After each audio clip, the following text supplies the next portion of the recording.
Good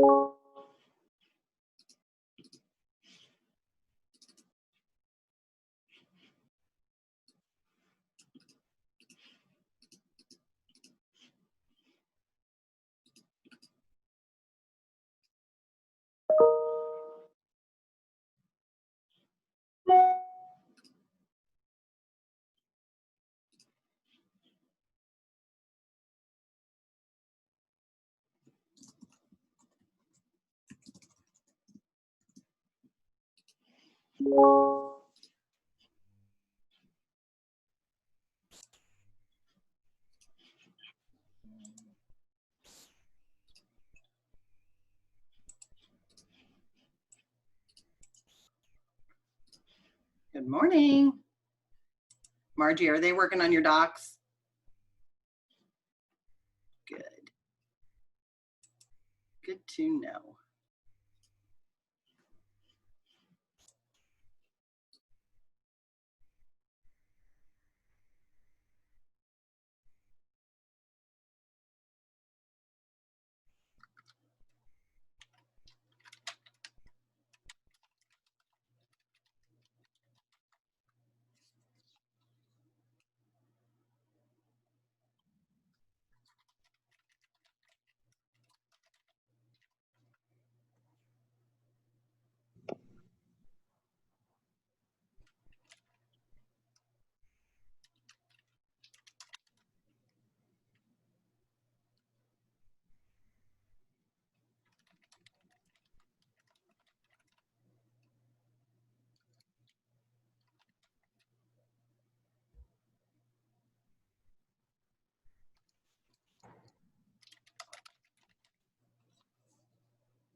We have 2 minutes. We'll give people time because we do have quite a few people registered for this.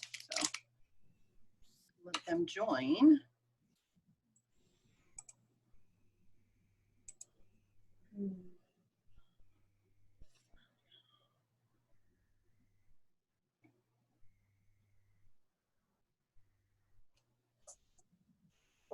Did we get, Colleen? Yes. Total registrants, how many? We have 25 from our side from MMBBA, but we don't know what MW has. So Oh, that many from them too. So okay, cool. So a good amount. Yeah, great. Hi, Kendall.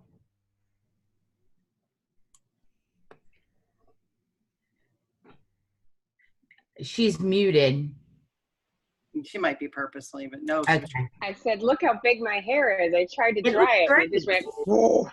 I was like, who's this blonde joining us right now? Looks great. You're all fancy. See, when you're 43, you got to make it all up. Hey, 60, almost 60, and then it's a different story. I'm on the other side of 60. Oops, hang on. Junk. Right.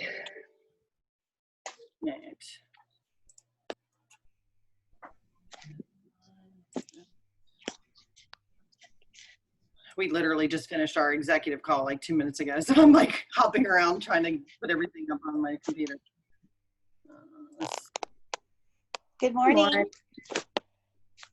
Hello.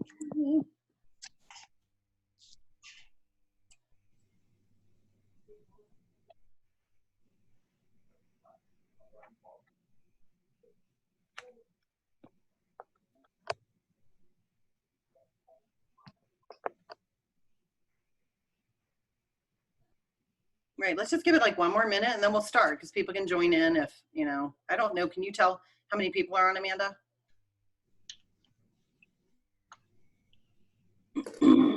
I was muted. I can. We have 17 right now. So maybe give it like 1 more minute and then we'll just get started. Just I know people are busy.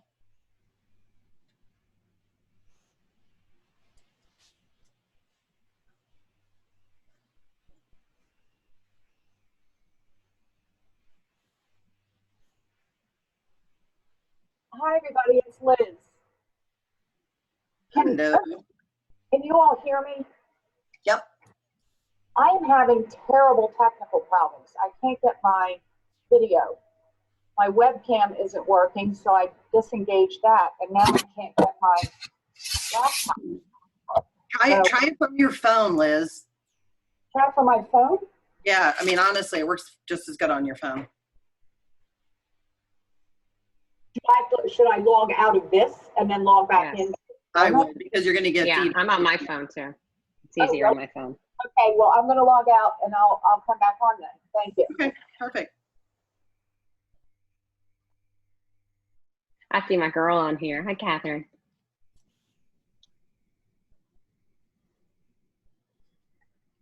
Firing away at these MMPs, man. Whew. Oof.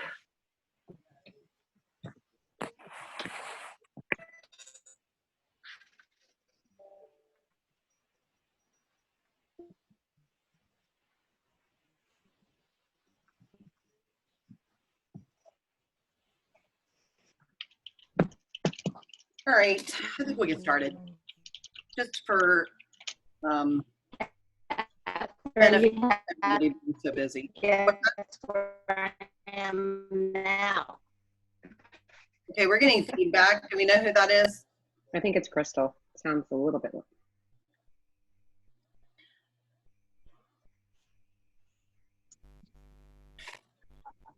right, guys. Good morning. It wasn't me because I'm muted. but Okay, we have to sorry. mute the line. Huh?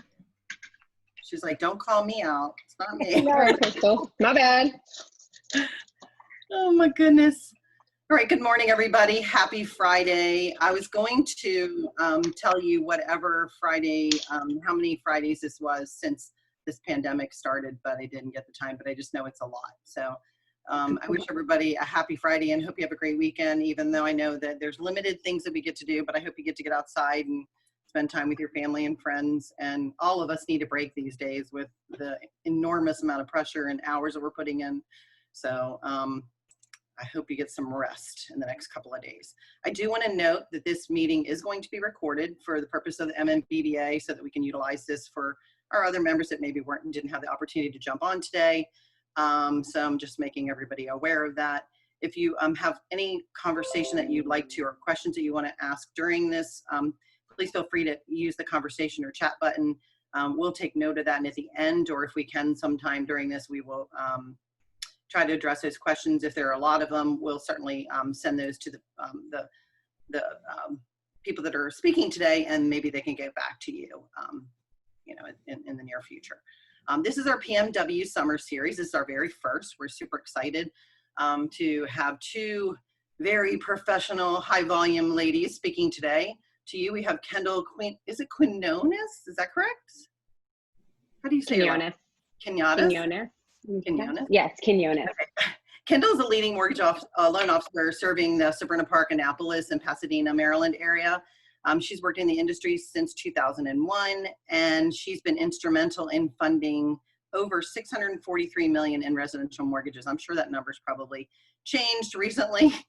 Her team is licensed in all the areas here locally, as well as Pennsylvania, North Carolina, and Florida. And she was the top female originator on the Scotsman Guide in 2019, and also a top originator for Scotsman in 2019, and has been in the top 1% of the mortgage originators since 2013. So I think she's probably a good person to learn from. So we'll be excited to hear from her today. Additionally, we have Margie Hoffberg, president of Residential Mortgage Incorporated, or Residential Mortgage Center Incorporated, apologize. She combines superb client relations with comprehensive expertise in the mortgage industry. She is also, interestingly enough, the founding president of Maryland Association of Mortgage Professionals, which is kind of what merged with the MMBBA to give us who we are today. So that's kind of interesting as I sit in that seat today and understand what she's been through. She has been in the mortgage industry for over 30 years, has a background in education, and Margie trained in collaborative practice and has become an expert to whom many attorneys, financial, mental health professionals turn to when their divorcing clients need a mortgage. So it's kind of a niche for Margie, and we'll hear more from her about that as we move forward. We're going to start with, and I'll go to you first, Kendall. Just kind of like bullet point for me, 5 or 3 or whatever number feels comfortable for you, who you are, you know, who you would identify yourself as. That's an open-ended question. So I first and foremost, I'm a mom, mother of 2 beautiful kids that I adore, and they drive me crazy and keep me on my toes every day. I'm a lacrosse coach. So I've been coaching lacrosse since the day I walked off the field at Maryland once I graduated.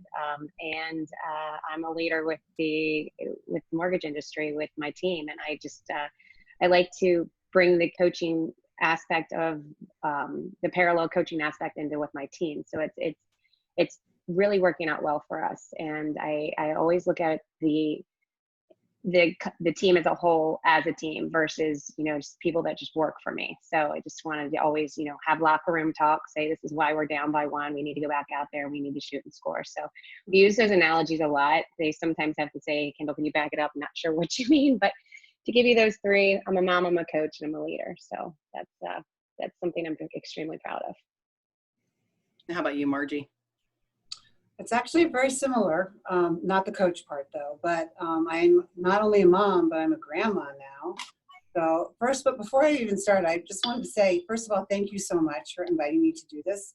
And it does feel like really full circle because we started this organization in, I think it was 1991.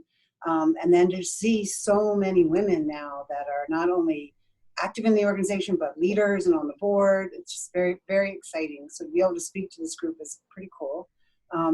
And so like Colleen, and it's also great to see a lot of your faces. I haven't seen so many of you in so long, and it's, you know who you are. It's really fun.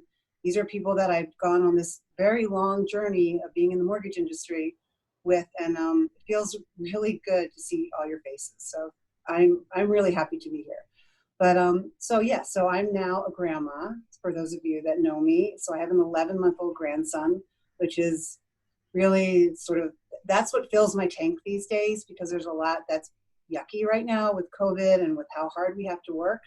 But at least I get to see my grandson a couple times a week and babysit. So that's really important. And both of my boys now, again, for those of you that know me, are grown and married and on their own, and they don't go around to trade shows collecting little trinkets anymore like they did back in the day. And so the second thing is a leader.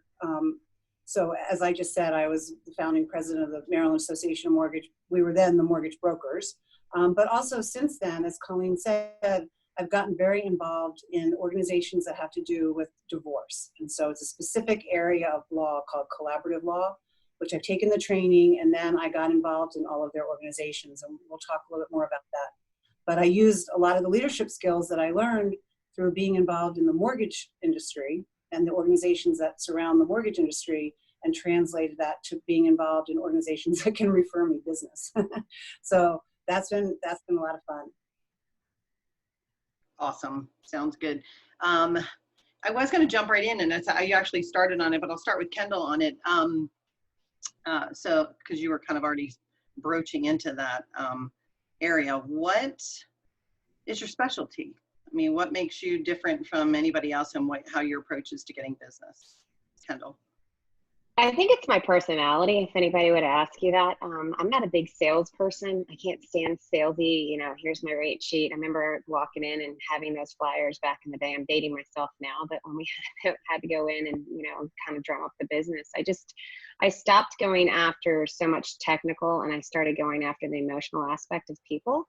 So, you know, that's my specialty, is I just kind of go after relationships. And I also started to realize that, you know, if it's a relationship that I don't see that would actually work for me, then we just continue to go on and weed those out. So I make sure it's right for me, and I make sure it's right for them. But when I go after some, you know, when I'm on the sales tactic side, I study a lot. I do a lot of studying at night. We have access to so much free information, especially Facebook. You know, back in the day, we couldn't tell if they were closing a loan with somebody else, but now there's pictures everywhere of, look, I just closed this, I closed that. And you can research who's doing what now. So I study the competition. I study them very, very closely. I see the numbers that they're doing, and I don't go after them negatively. I just add to a value that they can't give. And that's how I approach the agents. So if I'm looking for an agent that I want to specifically go after, I learn about their life, their grandchildren, their new dog, their whatever's going on in their life. And that's the first approach I take, is a personal approach, just to show them that, you know, I'm not really going after their business. I'm really genuinely concerned about them as a person. And that's kind of where I go in my tactic, versus saying, hey, listen, because we all have the same rates, we all have the same products, we all play in the same pool, right? And it's boring. I mean, if you don't have a need for a mortgage, there's no reason to talk about it. So if an agent's not sitting around having a ready and willing buyer that needs an actual loan at that time, there's no reason to bring up the product. So it's just a matter of approaching them in more of a you know, a lighter situation, not like, hey, here's my jumbo rate, here's this, here's that. It's, hey, how are you doing? I saw that you just had a grandson, he's 11 months old. That's fantastic. You know, what's his name? And then you dive into the feels. And when you dive into the feels, you really can kind of take it home with somebody. So that's kind of my niche and where I go. And it's worked very well. My competition hates it because I dive in deep. So my relationships are very deep. That you can't, they're not surfaced, and to be able to break that relationship is very, very tough. So I've kind of built my whole business around that. And we'll go back to you, Margie, on that too, the defining moment. I mean, yeah, that's your specialty. I apologize. I'm going to the next question. So, so I would say there's three things that set me apart from other mortgage originators. The first is, it has to do with quality. And so I want to be the Nordstroms of mortgage banking. I want to be the person that comes out from behind the counter and hands you the package. Like, you all know what it feels like to go to Nordstrom's. I don't want to be the company that you price shop, and I'm not going to be. And so I'm going to give a very high quality level of service, and I am going to still give you a good rate. And if that's not the relationship that you're looking for, then you're probably not a good client.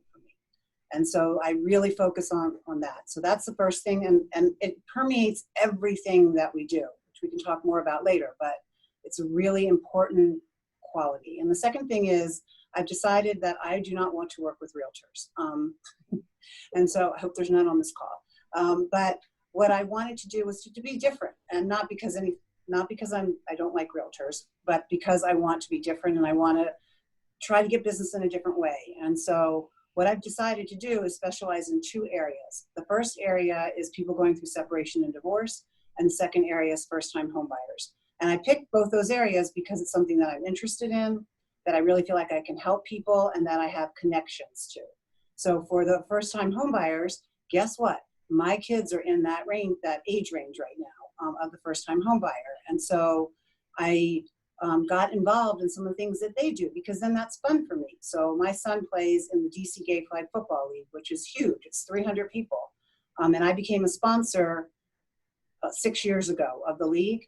And I have done probably 75 transactions for people in the league or referred by people in the league over that time period. Maybe even more now, because I kind of stopped keeping count because it didn't matter anymore. I know for sure it's worth it.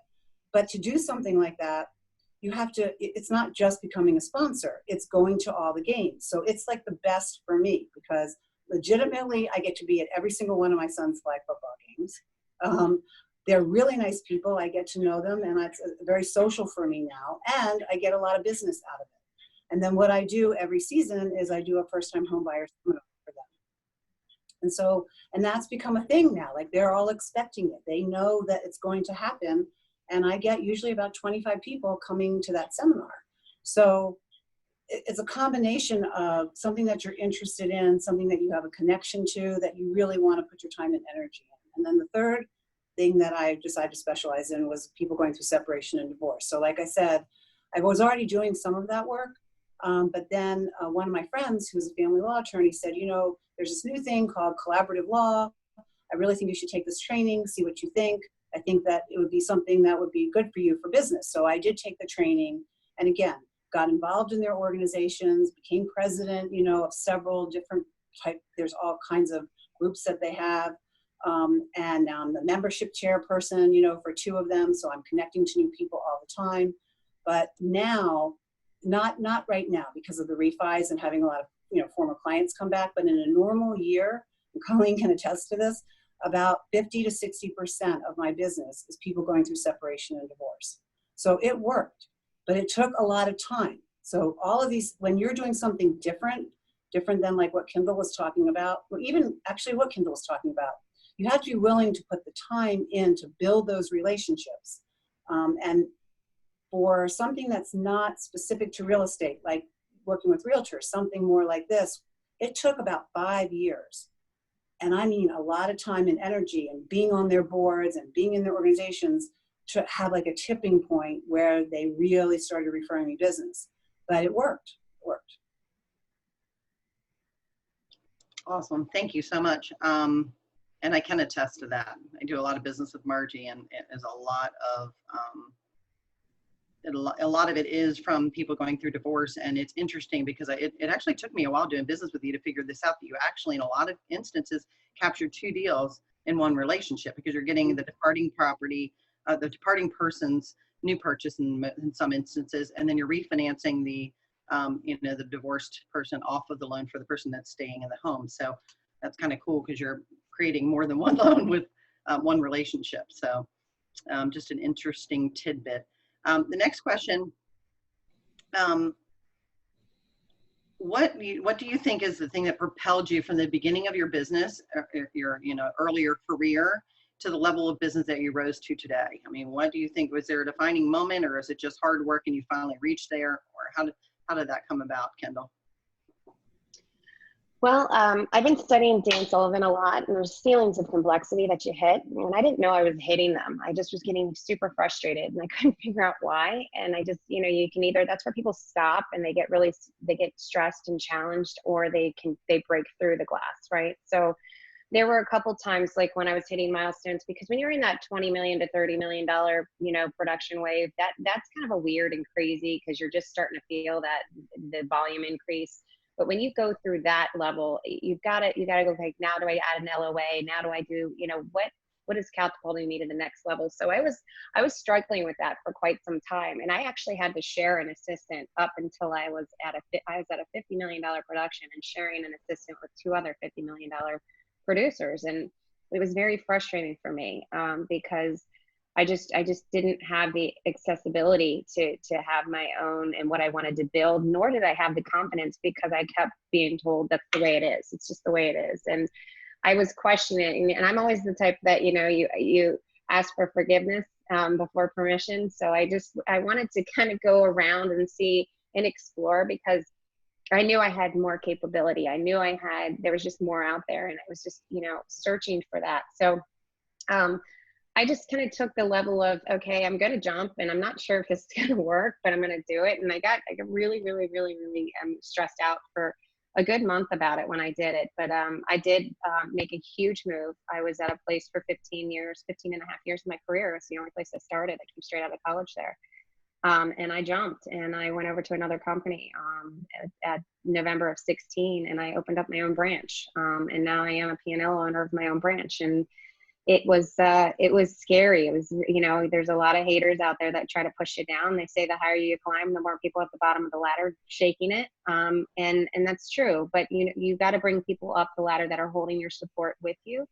And so their pivotal moment was really 2016 to 2017 when I saw, the light, but I really had a lot of growth period. I mean, obviously when you open up your own branch, it takes a little bit to come out of the gate, but I didn't lose momentum. I actually gained momentum and broke a record that year.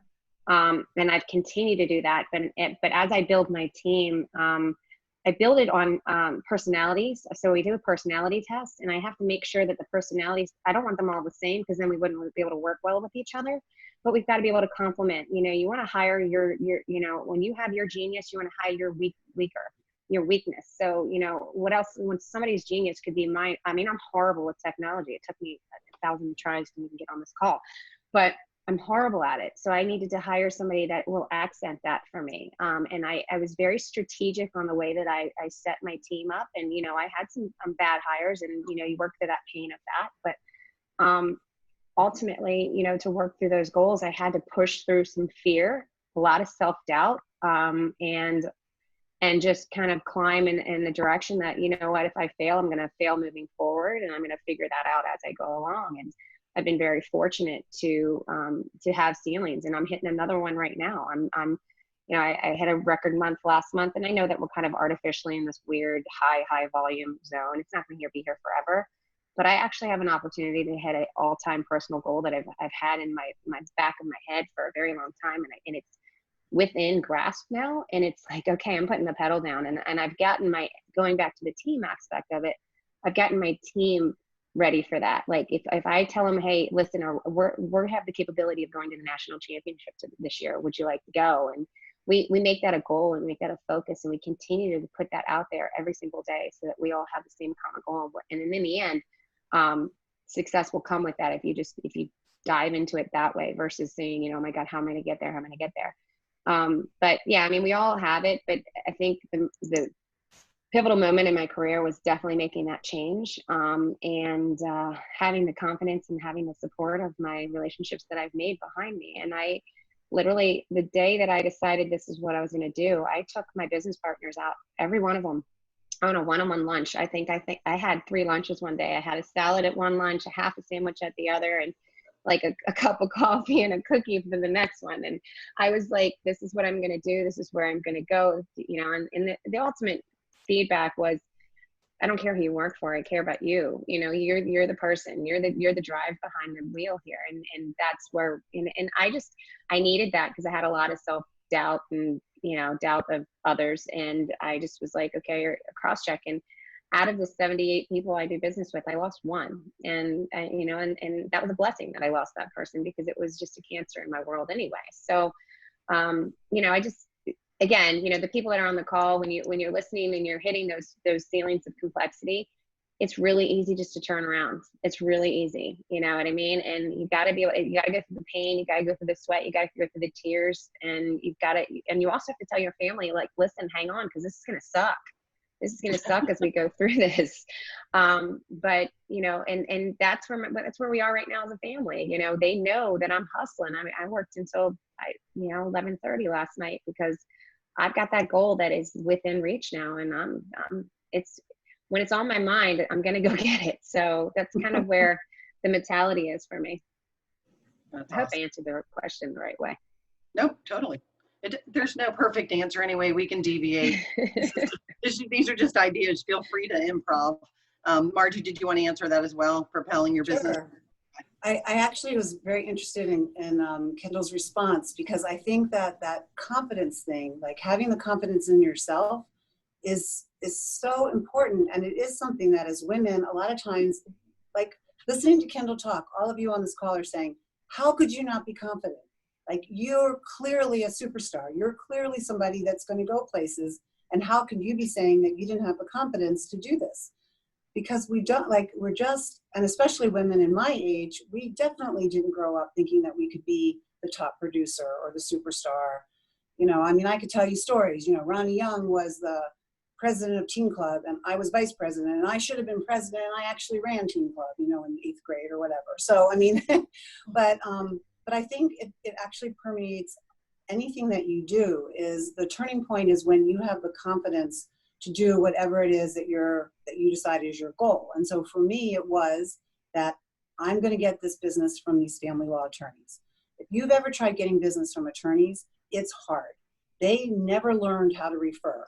And you can't ask for business in the same way that you've been taught by all those sales training seminars that you went to, because they'll think that's just over the top and it's too aggressive and it's too pushy. And so I had to feel confident that I am the expert. I know mortgages for people going through separation and divorce in a way that I don't think anybody else in the country knows. I have probably done more mortgages for people going through separation and divorce, and part of that's because I'm old, but than anybody else in the country. And I needed to be able to teach them what I can do to help them do their job. And so I developed a seminar, Divorce in the Marital Home. I did it with with a realtor and with a settlement attorney. We probably did it 40 times over a 2-year period. And I was able to get into pretty much every family law firm in the DC metro area, as well as some of their bar associations and their continuing education, because of the relationships that I had built up, the goodwill that I had built up in that first 5 years. But once I had confidence that I could teach them and that I'm the expert and that I know what I'm talking about, then the referrals really started coming. So that was really my tipping point in getting this business, was back to what Kendall said, having the confidence that I'm the one that you should call. Like, I know this stuff and I can help you, and I can help you help your clients. Perfect. I love that. I'm going to change it up a little bit just to make it a little bit interesting. Meaning we're talking about very interesting things and high level sales, but just kind of given the environment that we're in, one of the questions that we kind of came up with were, how do you maintain the level of business in a challenging market like that we have right now with COVID, and continue to be, you know, the success that you are? There are habits, like personal habits, that get you up and going in the morning, that keep you in line for the day of success. Do you do personal development? I mean, what is the thing that charges you to say, I'm going to sit behind this desk for 12 hours today and make this happen? Because a lot of us are doing that. Go ahead, Kevin. 14, 15 hours, right? Whatever that is. So, so a lot of people are like very, you know, they're calculated. I am not. I am not a calculated person. I am a free bird. I fly at the whim of my seat. I really have, I've got systems in place and I have things to keep me in line, but I have massive ADHD and I also have massive OCD. So when you put the two together, it's a nightmare. It's an absolute nightmare. So, so my thing is, you know, I started, when the COVID stuff started, I thought, oh God, well, this sucks because I don't want to be out of the office. I want to see my people. I'm a people person. I feed off energy. I'm a big energy person. And, you know, I said to them on March 12th, hey, listen, we're going to take tomorrow off. March 13th was a Friday. And I said, we're going to be back on Monday. We're just going to do this mock thing to see if all the computers work. So, you know, I had somebody running out to Office Depot, getting screens and all this stuff that I had to get. And then when we turned around on Monday and they were like, we're shutting down the offices indefinitely for now, it was a panic moment for me. It was really one of those moments where I was like, wait a minute, what? Those are my people. Like, I got to see Kendall every day. My assistant's name is Kendall. I'm Kendall. So it's kind of a little bit of I'm not talking about myself when I say Kendall, but I got to see her, right? I got to, hi, good morning, whatever. And we just didn't have that. So we started to try to do the Zooms every morning, and that just got, you know, a little bit repetitive. And then we just got too busy. But the first thing that started in my mind was fear. Fear kicked in because I've lived in 2008. I've lived that, you know, that I had a baby in 2008. I went out on maternity leave, whatever that means for loan officers, for 2 months. So that portion of my fear kicked in big time when all of the COVID stuff started to happen. So the first part of March was fantastic. We had liquidity issues because there's too many locks, rates went down too low, everybody locked in, and then all of a sudden the second part of March was, oh my God, there's not enough money, and now we have forbearance requests and we have default rates starting to happen, and it was just like, oh my gosh, what's going on? Operated out of fear for a minute, and then I had to sit there and learn. And I said, you know, you're not going to do this. You're going to go to the higher ups. You're going to call we have a big company, so I called Salt Lake City, Utah, and I talked to the CEO, and I said, I need you to talk to me. I need to know what these margin callbacks are. What does that mean? What does this mean? What does that mean? And I got myself so educated that I took the fear, my business partners, and I took the fear out of the consumer just by educating myself and not allowing the fear to overtake me. I overtook it. So in that essence, you know, we kind of started processes to stay within the confines of our own home. How are we going to work at that? So it took a little bit for me to get routine to figure this out. But it was like, okay, I'm going to shut my door. I kiss my kids goodbye every day. I wake up and say, you know, hey, listen, I'm going to go into the office, and I'm in that home office right now. The door is shut. They do not bother me. And I don't come out. Like, I come out to get the bathroom and I come out to eat, and that's it. But I am very regimented on what I do. I make sure I clock in at the same hour every day. I make sure I tell my team good morning every morning. I make sure that I'm there, you know, and if I'm off I tell my team, listen, I'm out for the next 2 hours. Please don't, you know, if anything's an emergency, just text me. But I'm very, very, I made that to make sure, because habits formed after 21 days. We've been in COVID since March 12th. But it's just one of those things that's really, really important, because you can, I mean, the distractions of the dogs and the UPS and the Amazon and, you know, whatever, the kids running in and out, there are distractions, and you've got to be able to, standards for your clients, set the standards for your partners and your family. so that they are aware of what your expectations are. So I have friends in this industry, and a lot of them are like, oh, well, I'm going to do this, and I for me during the day to stay focused. And I made that mindset that this is my now new office. Stop thinking that it's going to go away in a week, because it's not. And then you just got to grind. So, shift it to what you need to. I mean, I must have moved this desk around 14,000 times because I couldn't stand it the way it was in the house, but now it's right where I need it to be. I've got a massive couch. I had a little teeny tiny one, but it's right next to me now because I have to see every single thing I'm doing every single day. I'm closing 59 loans. So I've got to have that right in my face. I'm very visual on what I do. So, there is an adjustment. There's things that you have to do, but I'm also making sure that I have a conversation with at least 5 of my referral partners a day, because that is something that is very crucial right now, because they think that we're sitting here taking all the refis and not paying attention to the real estate market, because I get a ton of business from real agents. So I reach out, hey, how's it going? But I'm not talking about the business. I'm not telling them how busy I am, because I know agents aren't as busy as I am, and I don't want to throw that in their face. And there's a lot of that going on anyway, that I just bring the light of, how you doing on? How's your kids? Oh, we got to go to baseball practice today. That's awesome. Those types of things. And I make sure I hit a 5-person call every single day, just to make sure that they know that they're loved, and that I respect and honor them for everything that we're doing, even though that we're so busy. So just take a pause and make sure you're doing the things you need to do. I've also seen that my business has gotten to by appointment only now, which was really difficult, because I was trying to maintain the calls and trying to get them over to and talking to them, via email, and it got to be too much. So I am about a 24-hour to 48-hour appointment now, where people call and I just say, okay, let's just call to get you on the schedule, and then I just fill up my calendar for the next day. And that's how I've been growing since I've been here. So I've learned a lot in quarantine on how to put everything in and handle it without having to lean on my team as much. So it's been a silver lining behind it. I mean, it's frustrating. I can't get out and see people and do the hugs and the pictures of settlement, but outside of that, it's something I'm really kind of pivoting. Would you say you work more since quarantine? I mean, obviously I know when the market's busy, but even before, because when we first got in quarantine, we weren't quite at the height of the volume that we're all seeing today. I find I work so many more hours, which is hard to adjust that personal life. I really just don't have one right now, which I'm sure we're all kind of feeling that. But even since the beginning, I feel like you don't have a commute. I go out and see customers and I travel all day. I feel so much more productive at home. It makes me a little sad, because like you, I miss the hugs but do you feel like you work more hours being kind of at home as opposed to in the office where you don't have any distractions? It's a known fact.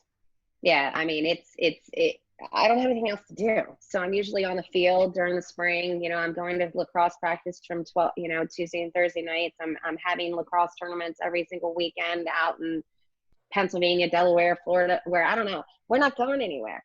Right. So that's a detriment too, because my agents know I'm not going anywhere. I can't say I was on the field and I can't get to it. Can I call you back in a couple hours? I can't do that. I'm the worst liar in the world. So everybody knows I'm home. So I thank the Lord Jesus. I built a pool 2 years ago. So I've been in the back of my pool, but people know that I'm at my pool, and that's what I do on the weekends. So I've sent pre-approvals dripping from a bathing suit and sitting in the seat, and then I walk right back out. But there's nowhere to hide. There's nowhere to hide. You can't say I'm in an appointment for whatever, and because you're not. But see, and that's where the workaholics has to meet up with the mom and meet up with the the wise woman and say, you need your health, and you need your time, and your family needs you, and your work needs you, and it all clashes. You have to really. I'm really bad at that, honestly, because I know I'm going to hit this goal and I'm working my tail off, but I'm tired, and I need to realize that and see that and try to work some avenues around it. Glad that I have that company. I'm in the same boat. Anybody figures out that balance, let us know. How are you doing in COVID, Margie? I know you get to go to the office, which is good. Yeah. I mean, for me, I think that I've been through so many changes and things that have, happened in the mortgage industry. Like Kendall was talking about 2008, but then there was, before that and before that and before that. And what I learned from, I don't remember which change it was, but I think actually it was when we went away from the good faith estimate and went to the loan estimate. And I thought, I'm not going to be able to do business anymore. Like, as a mortgage broker, like, how are we going to be able to explain this document? And it's, how are we going to be able to stay in business? And you realize that, it's fine. Like, you can explain it. You've done your work, you know how to do this. And so I don't think that COVID has really changed the way that I do business or really my attitude towards my business, because I know that I can adjust. And so, I'm used to going to meet with every client in person, and I go to every closing. So clearly I'm not doing that right now. But this Zoom thing actually works. And in a way, like you said, silver lining, it's saving me so much time and miles on my car. And I kind of like not running around the whole DMV, visiting clients and going to all those settlements. So maybe that's actually a good change. But I think really more than COVID is just the amount of work that there is right now. And so for me, the way that I've been getting through this is to be very clear with myself that I have to exercise every day. That's super important to me for my mental health. And I do that every morning before I start my day. And then find ways to fill my tank. There's not that many ways, but the ones that are there, make sure that I make time for that. I agree. Trying to do the workout thing. Now my issue is staying up till 2 a.m. working and trying to get up at 6 a.m. to work out. And it's that there's just not, you're too tired. So no, you have to get a good. Yeah, exactly. This is kind of interesting, especially for anybody that's newer or, trying to really define this moment of growth in their business practice. Is there one mistake that you made in your career that you learned so much from, and that maybe we could help some of these other folks maybe not stumble across that same mistake? I'm sure they'll make others, but, we'll at least give them some pointers. I'll go back to you, Margie, for that. Yeah, that for me is very clear. So when I first started out, I was a people pleaser, which again, I think that a lot of that comes from being a woman. And I think a lot of us are raised to want to make it work for people and make them happy. And we want this all to go really, really well. And I realized that doesn't work in this business, that it's much more important to set expectations and to continually change the expectations. So what I found is that most people are fine as long as they know what's going to happen. And so, recently with COVID and everything and how busy stuff is, we said, okay, look, we're going to submit the loan for underwriting. It's going to take a couple weeks. No big deal, because parallel process, we're going to be ordering the title search and the appraisal if we need it and whatever at the same time. So it's probably going to still take about 30 days. Well, guess what? Now I'm changing that conversation. I'm saying, so we're going to set a settlement date, and we're going to have to think of it as a target settlement date, but we need to set it so that we have a target, but it might move. And you know what? You just need to be flexible, because it's going to happen, and I'm going to take care of you, and for sure it's going to be within the lock period. You don't have to worry about that, but it might not be the day that we actually set. And then when you tell the client later, oh, guess what, we're moving the settlement date, then they laugh, because they're like, oh yeah, that's right, you told me that's probably going to happen. So I've learned, for me, the mistake that I made was trying to please everybody and trying to make it work in something that I can't control. There's so much about what we do that we can't control, and learning to really set realistic expectations, both with myself and with the clients. I wish I had done it sooner. Great. Kendall, do you have an advice for a mistake that you made that maybe we can help others not stumble on that specific mistake in their career path? 5 hours or no? One. Made a lot of mistakes. It's how you grow. But I think the biggest one, really is the people pleasing thing. That's, Margie, you hit it right on the head. I think one of the things I had an event yesterday. I've been on this business relationship partnership with this person for a decade, and we are growing apart bad. It's bad. And I'm always trying to please, and I'm trying to fix, and I'm a fixer. I'm a doer, and it's going in the wrong direction, and I thought, okay, well, let me put my assistant on this team and see if she wants it, and I'll give her some extra bips on the nights and the weekends. And it's just poor behavior. It's mistreatment. It's rapid artificial growth on their side, and attitudes and egos getting in the way. And I'm taking it, and I shouldn't be. And so I'm learning, as down to the last 24 hours, and it's painful, because I don't like to not let anybody like me, or not like somebody that, I don't want to hurt anybody. I don't want to fail anybody.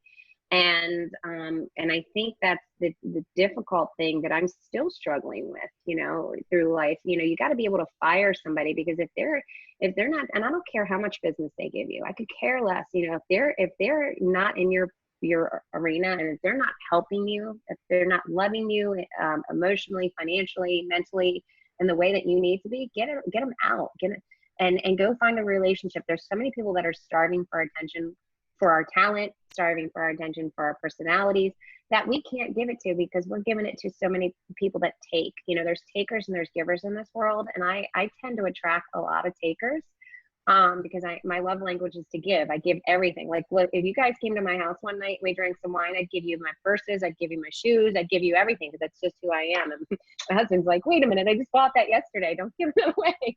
But my point of it is you got to be, what have I learned? I'm learning that now, and I've learned it before in different facets of my career. But you got to learn that, you're in the driver's seat. You're the one that you have the money. If they don't walk around with a bag of cash, they need you just as much as you need them. Who gave the keys to the realtor? I don't know. But, we often say that. But often, agents are my friends too. So that's where I have to divide that. I need to divide it and say, listen, this just isn't healthy anymore, and it's time to let go. And the biggest thing I have a daily challenge with is letting it go. Like, just saying, okay, this is going to be fine, and I'm going to go recreate this somewhere else. And stop trying to catch every single ball. That's the biggest thing. I'm going to go back to the sports analogy. I shoot and I score. I know I can score. I'm the leading scorer on the team. I shoot and I score, but I need to learn how to pass the ball. I need to learn how to, in college recruiting for lacrosse, we don't look at the person that's constantly shooting. We look at the person that's working off ball and assisting their team to get them to be as a whole better. And that's what I'm learning and have learned over the past couple of years is I've got to delegate to get bigger. I've got to let go of the control and trust. And trust is a massive word in this industry. Trust that it'll happen, trust that it'll go through, and trust that the mistakes are going to come, and be okay with that too. Because when mistakes happen, that's an opportunity for growth. And before I was just like, no, it's got to be perfect. And that doesn't work. It doesn't work at all. So, it's just like the Bay Bridge. If it doesn't bend when the wind blows, it's going to break, right? So same with us. So we've got to make sure that we're moving in the right direction as we're building and building and building. And it can't be what it was a year ago. It can't be what it was 2 years ago. What we did in the past doesn't work anymore. Because you got to be opportunity to have change right in your face on a daily basis. I can empathize with that. We're spirit animals, let me tell you. I mean, it's funny because our clients and our customers can have so much expectation for us, right? But we don't feel like we can't have the same, from them. How often do you set your customer down or your client or whoever you're doing business with and say, here's my expectation of you? We just don't do that, but we should, because it's always, to me, it always feels like it's kind of a very weighted on my side as the giver, if you will. And I'm always still jumping through hoops to, meet their expectations. And so I appreciate that you're honest and say that you still haven't completely found all the answers to, not having those challenges. Because I think I've been in the business like Margie, I've been in forever, 34 years, and still having those same obstacles. So I don't know that you ever achieved that, but I still think their mistakes are good to hear, because one, it makes you realize that you're real if you're encountering these same things. And you're going to have other struggles as well. But obviously you can still be successful, and you're just going to learn along the way. You're always going to have failures, but you'll have so many more successes. So that's so imperative. This is good, because if we do have anybody that's newer, or any young mortgage professionals, and or anybody that's just looking for a big bump in growth in their business, is there anything for anybody getting started in the business, or maybe shifting into a different area of the business, that you could say, this is what I would do if I was starting my business today? I'll let Kendall go first on that one. You don't have to answer, because you've answered a lot of things that are similar. If we don't have that answer, we can move on. But I was just thinking, is there anything that you would say, if I was starting this all over today, would you just not start it? No. Run. Go the other direction. Margie, you want to take that first? No. No? Okay. Well, I can say, build your foundation, build it hard right now. Go out and make the relationships. If you're young and you're in this industry, you're not going to win when you come up against people like me and Margie. You're just not. And that's frustrating because there was this big fish that I had to go against, and I fell in the shadows and I hated it, but I built relationships underneath them. I built and I built and I built and I built, because we're eventually going to retire and then it's going to be your turn.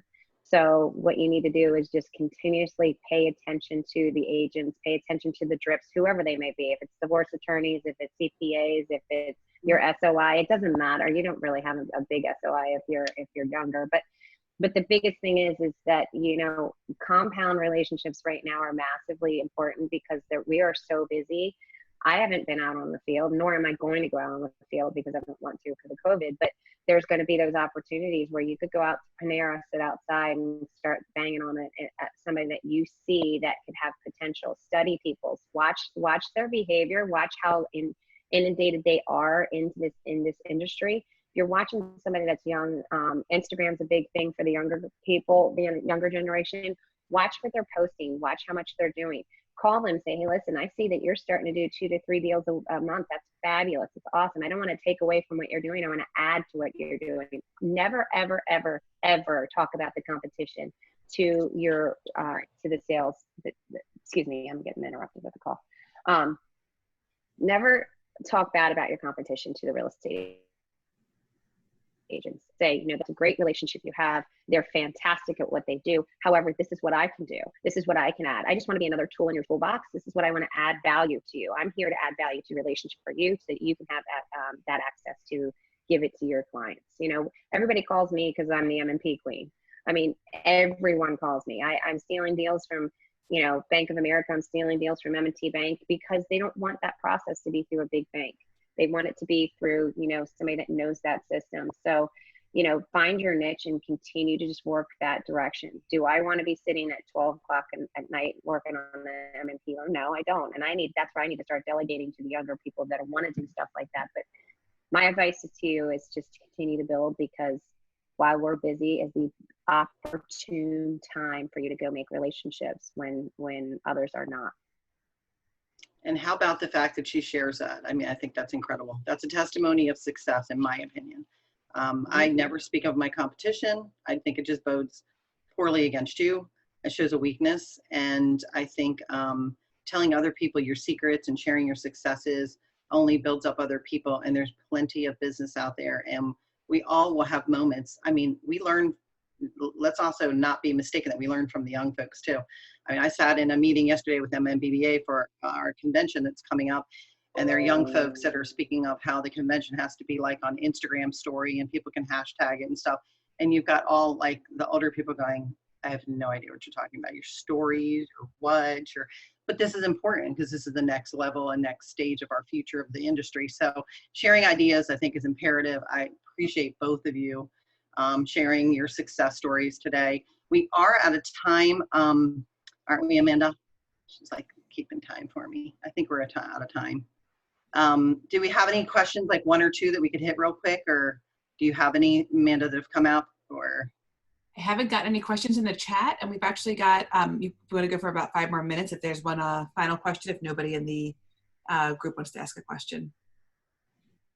I have other questions, so we're not out of questions. I just know that we're on a time restriction. So let me just find one that's just kind of,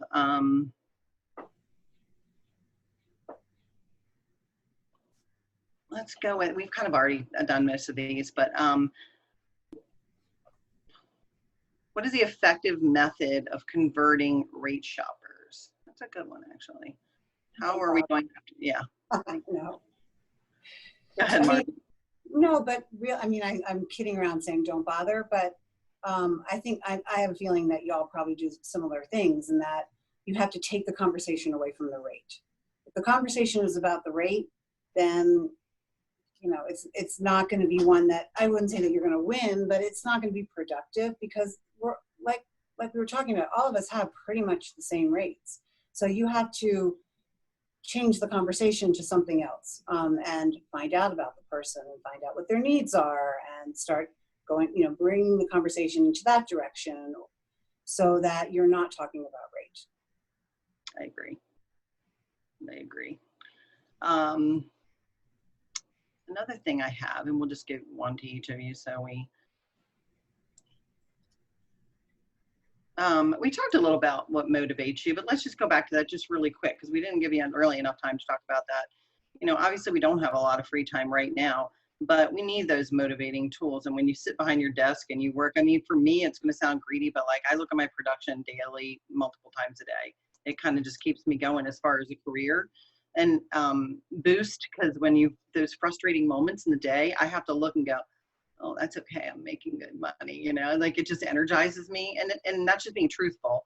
And then the obvious, which is your family and those kind of things. But what kind of things do you do throughout the day just to kind of, other than coffee or whatever fuels you, what kind of keeps you motivated throughout the day?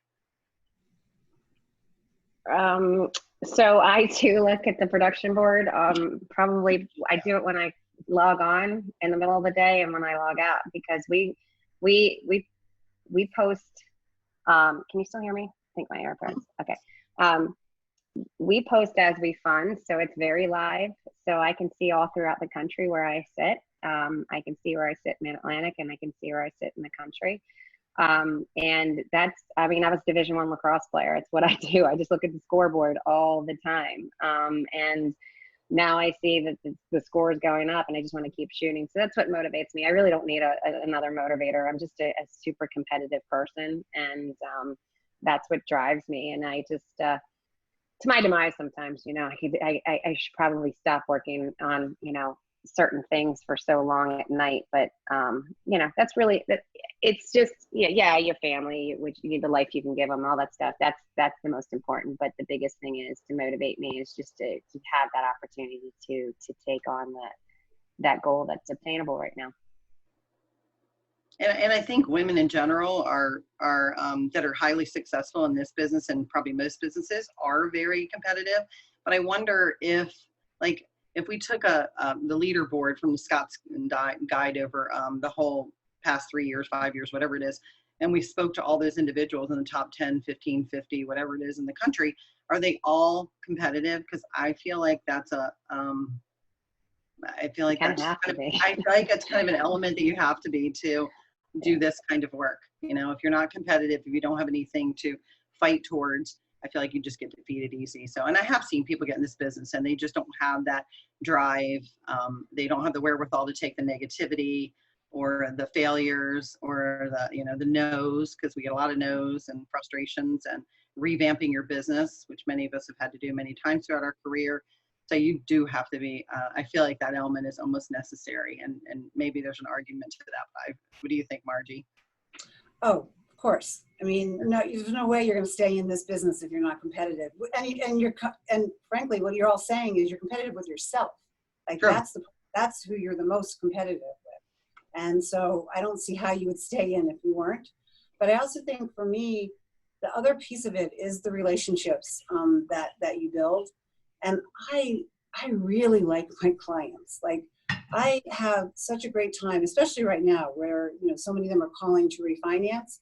And remember, I helped a lot of these people, and for whatever reason, I get more women than men going through divorce, which clearly it's equal, or at least pretty much equal. But, you know, talking to them saying, you know, you told me that I was going to be in a better place 3 years from now, and I am in a great place now. Like, you were right. Thank you so much for holding my hand through that horrible time. And like, just sort of checking in with them and being able to see, oh, they are doing really well. And I mean, there's clients right now that I'm talking to. My mom worked for me for many years. My mom passed away 7 years ago, and I inherited her clients. And so, like, that's just so cool to talk to some people that knew my mom and talking. You know, that's the part that keeps me in. So yes, I am very competitive. I will not deny that. But I also believe that the part of the business that I love, that makes up for all of the no's and the, you know, last minute stuff that we have to do and the ridiculous letters of explanation that we have to get from clients and all that stuff, is the relationships that we get to make, because we're helping somebody through a very personal experience, buying a house or even refinancing. They're sharing lots and lots of very intimate information with us. And so you do build a special kind of relationship. So that's what keeps me in. I would agree to that. You just handed that to me on a platter, just by the way, because we're going to end here. And Margie said her most important things or that she enjoys about the business is her customers and the people that she does business with. And Margie is my customer, and I love the conversations that we get to have. We both work a lot, and when we get those little snippets, and we're both very fast, but when we get like that little 5-minute opportunity, we talk about her grandchild or my grandchild. I really enjoy those, and those moments are precious for me because they kind of keep me energized and going as well. I thank you both so much. Kendall and Margie are two amazing leaders in this industry that I hope people walk away with some pointers for their careers. And, you know, we're going to keep this going. We have more of the summer series for the PMW events. These ladies who put this together, Janet, Crystal, Liz, they've worked really hard on this, and I will tell you that they know this. I brought this up at our meeting last week. You know, we have many people that work on the board and in committees and chair committees, and this group during this pandemic has by far been the leader of putting out content and staying involved. So I champion the women because I love it. I mean, it just is so cool, and I'm very proud of them. And we look forward to putting some other great stuff out for you. Thank you both so much. I hope everybody has a great weekend, and we'll end here. Have a great one. Thank you for the opportunity, guys. Thank you. Go slay it.